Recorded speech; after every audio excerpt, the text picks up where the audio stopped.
Salam. Saya menyampaikan terima kasih kepada Bapak Ibu Gembala dan semua tim pelayanan di tempat ini yang percayakan saya untuk sampaikan firman Tuhan, dan bagi Bapak Ibu yang mengikuti secara online, live streaming, mari kita juga sungguh-sungguh ya supaya Tuhan memberkati kita semua. Kita buka Alkitab kita, saya mau bersaksi sedikit sebelum itu.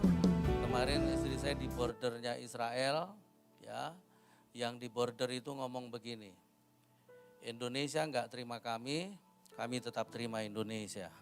Luar biasa ya.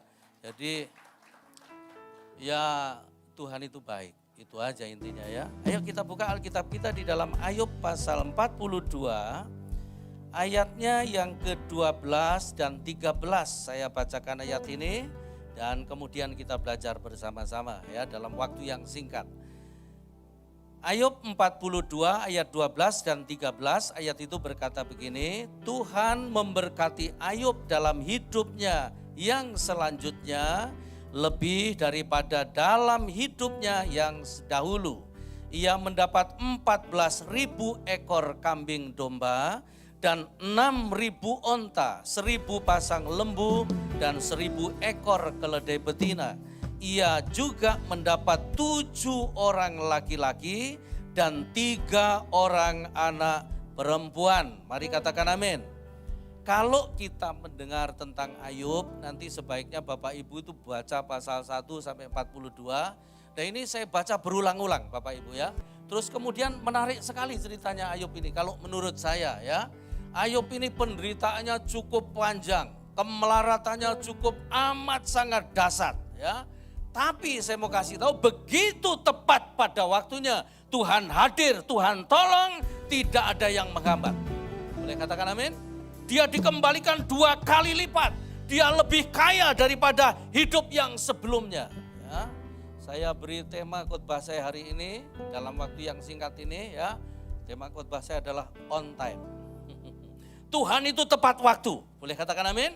Kalau dia menolong tepat waktu, dia datang tepat waktu. Menurut kita mungkin lambat, menurut kita lama pertolongannya. Tapi percayalah Tuhan tidak pernah terlambat. Ya. Ayub ini cukup panjang dia menderita, cukup babak belur. Ya. Semua hartanya habis, kekayaannya ludes. Jadi ini peringatan keras buat kita semua. Jangan pernah bersandar kepada kekuatan kekayaan.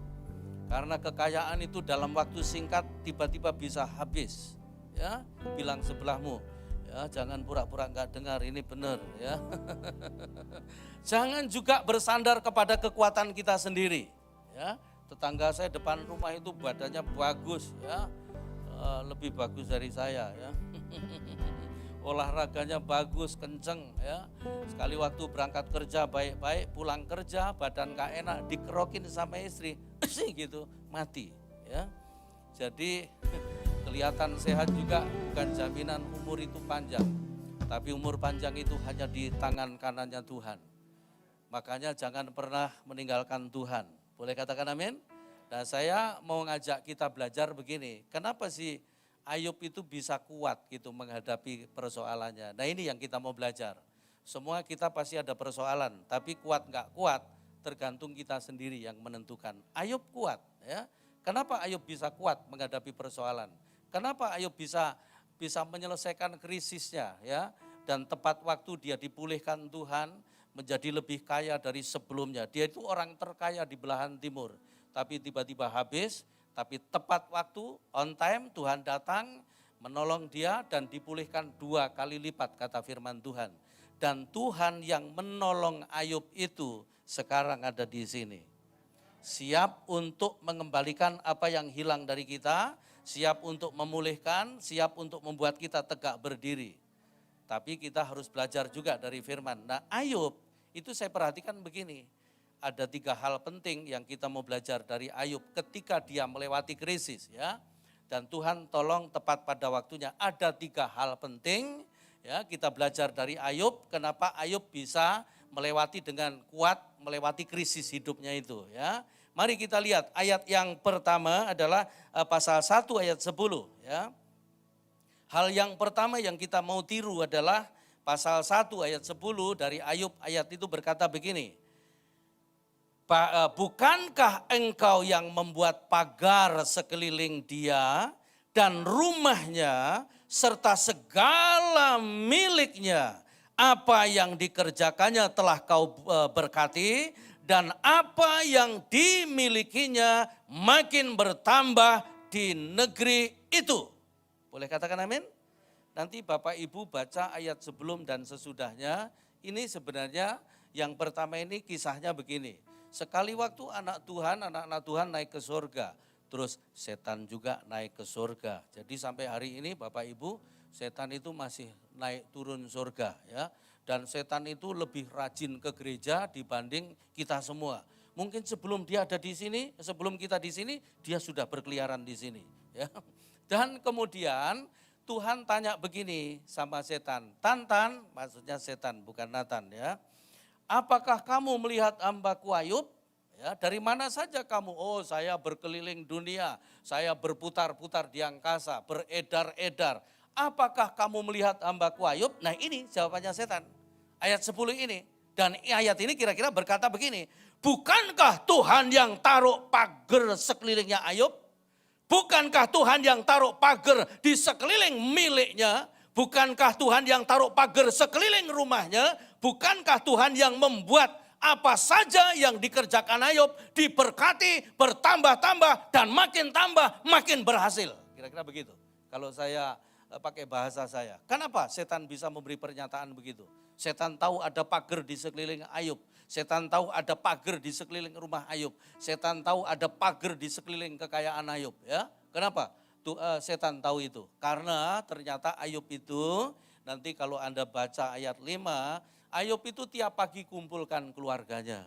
Terus doakan mereka satu persatu. Jadi ternyata kalau ada doa di rumah kita, itu sama dengan membuat pagar sekeliling keluarga kita sendiri.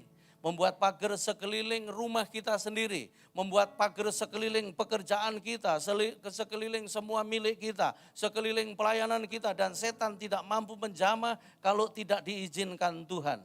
Jadi hal yang pertama yang kita perlu belajar, walaupun Ayub ini krisis, tapi hubungannya dengan Tuhan tidak pernah krisis. Ini yang pertama ya. Jadi separah apapun keadaanmu, sesulit apapun, yang pertama jangan pernah krisis hubungan dengan Tuhan. Tetaplah berdoa. Boleh katakan amin? Ya mungkin kalau Anda sudah nggak bisa lagi berkata-kata, nggak usah pakai kata-kata. Kalau sudah tidak bisa lagi menyusun kalimat yang bagus, nggak usah pakai kalimat yang bagus. Anda duduk nangis saja, Tuhan lebih tertarik daripada kata-kata yang disusun rapi tapi tidak bersandar kepada Tuhan. Tuhan lebih suka kalau kita bersandar kepada Dia, berharap sama Dia. Boleh katakan amin? Ini Ayub ini kalau saya perhatikan dia seorang pria yang betul-betul kuat di dalam doa. Tapi sayang di gereja-gereja bukan pria yang kuat doa. Wanita lebih kuat. Ya kan? Coba doa puasa dari pagi sampai sore. Siapa yang paling banyak di gereja? Wanita, ya kan? Prianya kemana? Alasannya kerja, ya kan? Doa semalam suntuk dari sore sampai pagi. Siapa yang banyak di sana? Wanita juga, ya kan? Kemana prianya? Tidur, bukan. Seringkali terjadi begini, wanita berdoa semalam suntuk, pria berdosa semalam suntuk. Nah itu ya, mari kita benerin gereja kita. Pria harusnya lebih kuat doa daripada wanita. Boleh katakan amin? Kenapa? Karena doanya pria itu punya side impact beda, yaitu bisa mendatangkan keintiman. Kalau pria berdoa itu sama dengan nempel dengan sumbernya, lalu mendoakan keluarga sama dengan membuat keluarganya itu nempel dengan dirinya. Jadi intim dengan Tuhan dan intim dengan keluarga. Boleh katakan amin? Tapi sayang banyak apalagi pelayan Tuhan ya, lebih banyak mendoakan istri-istri jemaat. Ya. Akhirnya intimnya sama istri jemaat, sama istri sendiri kurang intim ya. Bilang sama sebelahmu, di sini enggak ada. Ya. Ini adanya di rumah masing-masing. Ya. Nah oleh sebab itu mari kita bangun doa. Boleh katakan amin? Kalau ada persoalan justru harusnya lebih intim dengan Tuhan. Lebih melekat dengan Tuhan. Yang pertama yang kita perlu belajar dari Ayub, walaupun keadaannya krisis, Ayub tidak pernah krisis dengan Tuhan. Kalau cuman krisis sebenarnya semua krisis. Abram pernah krisis, ya kan? Tapi setelah Abram melewati krisis, kata firman Tuhan, Abram diberkati berlimpah-limpah. Jadi krisis itu sebenarnya menurut saya hanya pintunya supaya kita diberkati lebih lagi. Harusnya begitu. Ishak juga begitu, krisis juga. Tapi zamannya Ishak, waktu krisis Ishak itu menabur, kata firman Tuhan. Kejadian 26 ya kan. Dan pada tahun itu juga, tidak nunggu tahun depan, tahun itu juga Ishak menuai 2 kali lipat. Dan dibuat Tuhan menjadi kaya, semakin kaya dan sangat kaya. Dan itu juga bisa dilakukan terhadap kita oleh Tuhan. Boleh katakan amin? Yakub juga krisis Bapak Ibu. Tapi krisisnya Yakub justru membuat dia ketemu dengan anaknya. Dan dia dapat tanah terbaik di Mesir. Pokoknya hari ini saya mau kasih tahu buat kita semua, keadaan kita tidak boleh menjadikan kita justru renggang dengan Tuhan. Justru kita harus semakin melekat dengan Tuhan. Tidak krisis hubungan dengan Tuhan. Boleh katakan amin? Nah yang kedua, mari kita lihat pasal yang kedua, Ayub pasal yang kedua, ayat 9 dan ayat 10. Ini juga perlu ditolong, perlu dijaga ya. Ayub pasal 2 ayat 9 dan 10, ayat itu berkata begini, maka berkatalah istrinya kepadanya, masih bertekunkah engkau dalam kesalehanmu? Kutukilah Allahmu dan matilah. Tetapi jawab Ayub kepadanya, engkau berbicara seperti perempuan gila. Apakah kita mau menerima yang baik dari Allah tetapi tidak mau menerima yang buruk? Dalam kesemuanya itu Ayub tidak berbuat dosa dengan bibirnya. Boleh katakan amin? Kemudian Bapak Ibu setelah krisis itu berjalan, mulai terasa penderitaan, istri Ayub ngomong begini sama Ayub, masih saleh, masih melayani Tuhan, masih ibadah, ya, masih bertekun, terus istrinya lanjut ngomong begini, kutukilah Allahmu dan matilah. Kalau bapak-bapak yang punya istri kayak gitu kira-kira apa yang terjadi? Kalau istri Anda dalam krisis, persoalan, masalah, terus istrimu ngomong begitu, tapi nggak usah dijawab, dari wajahnya aku sudah tahu jawabannya ya. Bro, mana tadi yang WL-nya? Nah ini orang kuat ini. Seandainya istrimu ya masih mau nari-nari, masih mau jadi WL yang bagus ya, kutukilah Allahmu dan matilah. Tapi kata firman Tuhan, dari semuanya itu Ayub tidak berbuat dosa dengan bibirnya. Saya tidak mengatakan bahwa ngomong gila sama istri itu enggak berdosa, bukan ya. Tapi begini, saya lihat ketika istrinya bergejolak, ketika istrinya lemah, ketika istrinya marah, ketika istrinya tidak terkendali lagi, Ayub tetap terkendali dengan baik ya. Ayub ngomong begini loh sama istrinya, kira-kira kalau dijelaskan sejelas-jelasnya, apakah kamu cuma mau terima yang baik-baik saja dari Tuhan, terus gak mau terima yang buruk? Ini berita baik buat kita semua, ikut Tuhan itu gak selamanya baik-baik, tapi kadang-kadang buruk. Ikut Tuhan itu enggak selamanya berhasil, tapi kadang-kadang kita dicurangi orang juga. Ikut Tuhan itu enggak selamanya jalannya mulus, tapi kadang-kadang banyak persoalan juga. Tapi percayalah dari semuanya itu, Allah tidak ambil keputusan yang salah. Allah tetap melakukan yang baik. Boleh katakan amin? Terus saya tanya sama beberapa orang, kalau menurut kamu, kan istri Ayub ini modelnya kayak gini kalau sekilas dari ayat ini. Ayub ini istrinya modelnya ada uang abang disayang, nggak ada uang abang ditendang. Kayaknya begitu ya kan. Terus saya tanya beberapa orang, menurut kamu istrinya Ayub kabur nggak? Kabur Pak. Oke, saya tanya sama beberapa pengerja saya, menurut kamu istri Ayub waktu menghadapi krisis itu kabur nggak? Oh iya kayaknya dia tinggalin Ayub gini. Tapi saya coba cari ayatnya, nggak ketemu, saya bilang begitu. Ya kan? Tapi ada ayat yang mendukung begini Bapak Ibu, mari kita lihat pasal yang ke-19. Ada di mana istri Ayub setelah ditegur sama Ayub? Ya.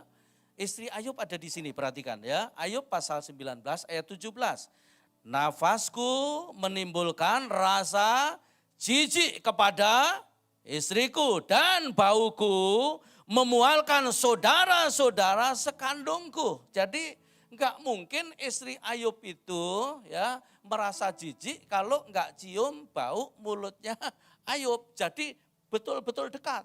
Istri Ayub tetap mendampingi ya. Terus saudara-saudaranya tetap mengelilingi. Jadi hal yang kedua yang penting kalau kita menghadapi krisis, hubungan suami istri jangan pernah krisis. Boleh katakan amin? Nah kalau hubungan suami istri ini tetap kuat, maka menjalaninya jauh lebih kuat. Nah, gitu. Nah tapi sayang banyak orang Kristen kalau ngadepin persoalan justru hubungan suami istri ikut menjadi krisis juga. Ya, saya pernah ketemu suami istri, persoalan ekonominya mulai goyah. Nah istrinya, suaminya mulai ngomong begini, kamu itu ternyata uang sebanyak apapun kamu selalu habis. Kamu gak bisa ngatur uang. Kamu selalu bikin berantakan ekonomi. Suaminya ngomong begitu. Terus istrinya jawabnya begini, coba kamu yang ngatur uang. Uang segini buat ini, buat ini, buat ini, buat ini. Bisa gak kira-kira? Pusing juga. Makanya begini, kalau ada krisis, hubungan suami istri jangan dibawa masuk krisis. Tetap enjoy, tetap melekat, tetap bersama-sama, tetap sepakat. Boleh katakan amin? Karena kalau hubungan suami istri sepakat, maka doanya itu akan jauh lebih didengar oleh Tuhan. Ya, tapi memang hubungan suami istri ini paling sulit ya. Kalau hubungan yang lain-lain jauh lebih mudah. Sekali waktu Bapak Ibu, saya bikin seminar keluarga, saya pisah. Suami saya taruh di satu ruang, istri saya taruh di satu ruang yang berbeda. Terus saya masuk di ruang suami, saya tanya begini, bapak-bapak, siapa di antara bapak-bapak yang menyesal menikah sama wanita yang sekarang jadi istrimu? Boleh angkat tangan, mumpung istrimu nggak ada di sini ya. Saya nanti nggak tanya, nanti malah persoalan kalau di sini ya. Saya kaget ya, ternyata yang angkat tangan itu separuh lebih. Saya datang kepada pria paling depan yang tadi angkat tangan, Pak, kenapa menyesal menikah sama ibu? Wah itu dengan wajah yang marah dia jawab begini, Pak Ishak, istri saya itu keras kepala, gak bisa diingetin, gak bisa diomongin, semau-maunya sendiri, keras kepala.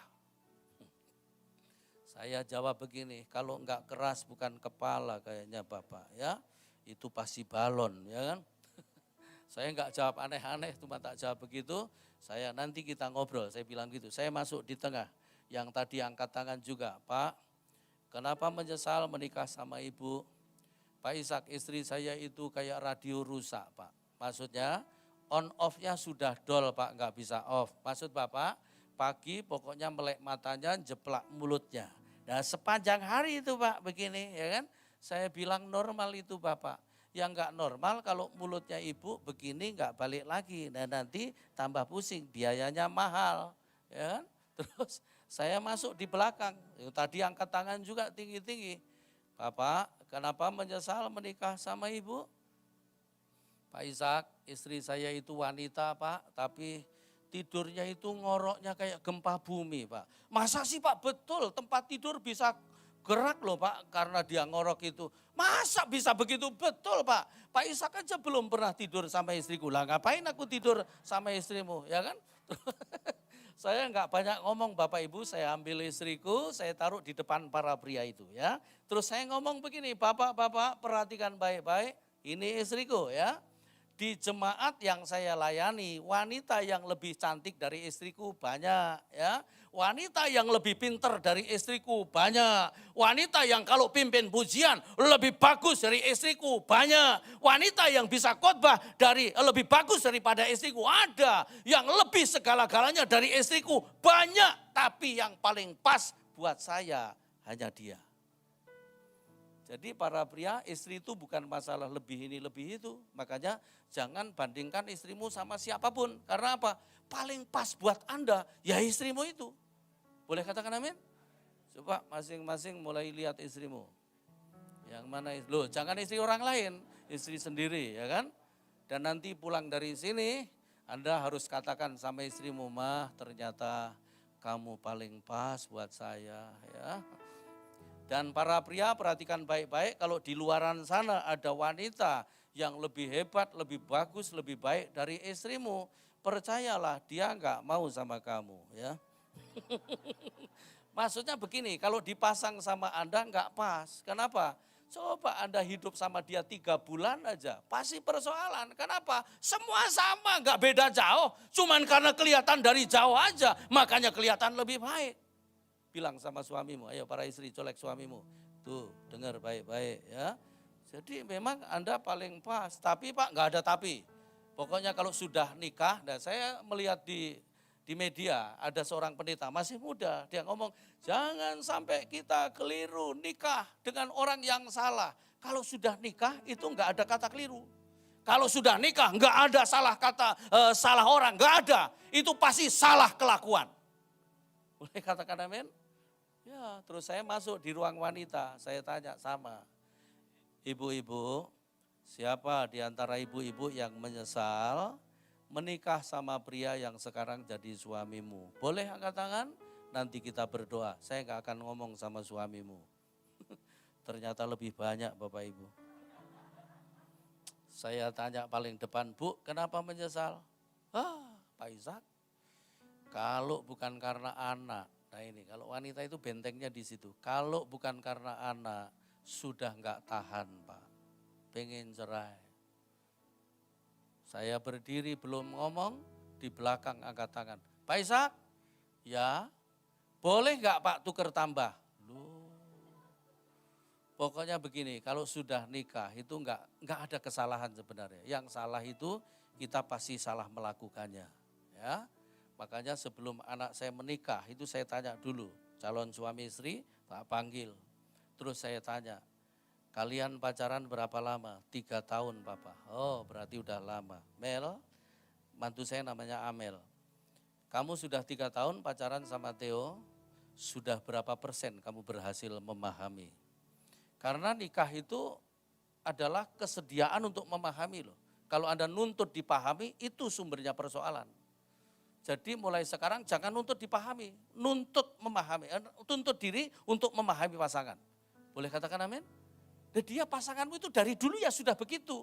Bisa berubah kalau Anda pahami, kalau Anda kejar-kejar malah nggak berubah, percayalah. Ya, terus mantu saya langsung cerita, Pak, Theo itu kalau lagi ada persoalan begini, kalau marah begini, kalau lagi enjoy begini, cerita panjang. Dalam hatiku juga begini, aku lebih tahu dari kamu ngaku papanya, ya kan? Tapi kemudian saya ngomong, nah sekarang kamu sudah tahu ya, Theo begitu dan kamu bakal nikah sama dia. Kira-kira kamu siap gak memahami dia sambil nolongin dia supaya dia bertumbuh menjadi pria yang dewasa, supaya dia mampu memimpin keluarga. Iya Pak, siap, saya mau berjuang. Oke, Papa bantu, Papa doakan, Papa dukung. Ya, saya tanya anak saya pria, di depan mereka masing-masing, ya, Theo, berapa persen sudah memahami Amel setelah 3 tahun bersama-sama? Puji Tuhan Pak. Kalau pria itu enggak panjang lebar, singkat, padat, ya, jelas dan salah, ya kan? Berapa persen sudah memahami Theo? Puji Tuhan Pak, sudah hampir 85%. Loh, 85%? Iya Pak. Oh, Papa nikah sama Mama itu 27 tahun Theo, pada waktu itu ya. Tapi jujur sama kamu, Papa berhasil memahami Mama kira-kira kisaran 65%, itu pun masih naik turun. Loh, masa sih Pak? Betul. Makanya Papa juga heran kok kamu 85. Ini kan papamu, ngerti gak? Papa itu tidur sama Mama aja, gak sama loh. Papa suka harus terang, Mama harus gelap. Dan gak mungkin tidur berdua terang, gelap, malah masalah ya kan? Jadi memang hubungan suami istri itu hal kecil aja bisa jadi persoalan. Karena apa? Kekanak-kanakan. Nah mulai hari ini mari kita jadi dewasa. Boleh katakan amin? Hubunganmu suami istri itu harusnya jadi kuat gitu. Lewat persoalan itu memilih menjadi kuat, jangan malah berantem gitu. Pokoknya kalau ada persoalan suami istri sepakat doa bareng terus menghadapi bersama-sama. Jangan saling menjadikan pasangan korban. Boleh katakan amin? Ya, saya punya buku sudah terbit ya, itu hanya untuk menjalani hubungan suami istri aja ya. Tak jual murah banget supaya semua orang bisa diberkati. Judulnya ketika gaun pengantin sudah digantung. Kenapa? Karena memang hadapin persoalan nikah itu ya setelah gaun itu digantung gitu. Tapi intinya hari ini saya mau kasih tahu, separah apapun keadaanmu, Suami istri jangan saling menyalahkan. Seandainya pun yang membuat keadaan itu seperti itu, ya, yang menyebabkan itu istrimu, enggak usah dihakimi, ditolongi. Karena apa? Enggak mendatangkan kebaikan. Seandainya suamimu yang bikin persoalan, jangan juga dihakimi terus kemudian malah jadi persoalan. Tetap bersatu dan hadapi berdua. Boleh katakan amin? Ya, saya lagi nolongin suami istri. Ini berhasil terus suaminya selingkuh. Nah ini masalahnya kadang-kadang. Suami ini kalau sudah berhasil kadang-kadang lupa kalau punya istri, ya kan, selingkuh. Tapi hari ini, kemarin beberapa hari lalu dia telepon saya istrinya, "Om, gimana ini suamiku malah kawin siri, ya?" Ya saya enggak ngomong begini, cerai aja, enggak. Saya bilang begini, gini aja, kita berdoa bersama-sama supaya kamu kuat menghadapi ini sampai waktunya Tuhan menolong kamu.